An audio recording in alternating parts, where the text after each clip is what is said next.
വൈഷ്ണവി, നീ ഇരിക്കുന്നിടത്ത് ഞങ്ങളുടെ എല്ലാ റെക്കോർഡും കൊണ്ടുവന്ന് വെച്ചിട്ടുണ്ട്. അതെല്ലാം സ്റ്റാഫ് റൂമിൽ കൊണ്ടുപോയി സൈൻ ഇട്ട് വെച്ചേക്കണേ. ഇത് മാത്രമല്ല, അതിനകത്ത് എന്തെങ്കിലും തിരുത്താൻ കാണാൻ മിസ് പറയുവാണെങ്കിൽ അതും കൂടെ ഒന്ന് തിരുത്തിയിട്ട് സൈൻ ഇട്ട് വെച്ചേക്ക്. ഞാൻ പോയിട്ട് വന്നിട്ട് എടുത്തോളാം. നീ അവിടെ നിന്നേ. എന്താ?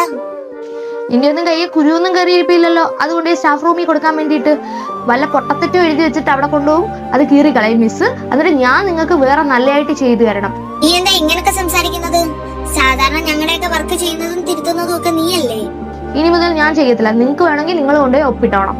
നീ എല്ലാരും പറഞ്ഞാ ഞങ്ങളുടെ സ്റ്റാൻഡേർഡ് അല്ലാത്തവളെ പിടിച്ച് ഞങ്ങളുടെ ഫ്രണ്ട്സ് ഗ്രൂപ്പിൽ ആഡ് ആക്കരുതെന്ന്. നിന്റെയൊക്കെ വർക്ക് ചെയ്ത് തരാനും നിന്റെയൊക്കെ ഹോംവർക്ക് ചെയ്ത് തരാൻ വേണ്ടിയിട്ടും ഒക്കെ നിനക്കൊക്കെ ഒരാളെ വേണം. അത് മാത്രമാണ് ഞാൻ. ഇനി എന്നെ കൊണ്ട് അതെന്തായാലും പറ്റത്തില്ല.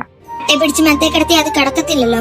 അതാ എനിക്ക് നിങ്ങളുടെ കാര്യത്തിലും സംഭവിച്ച തെറ്റ്. നിങ്ങളെ നേരെയാക്കാം റെഡിയാക്കാന്നൊക്കെ വിചാരിച്ചിട്ട് ഒന്നും നടന്നിട്ടില്ല. ഇനി എനിക്ക് വയ്യ. ഇനി എന്തായാലും തന്നെത്താനെ പ്രോജക്റ്റ് ചെയ്ത് വെച്ചോ. ഞാൻ പോവാ.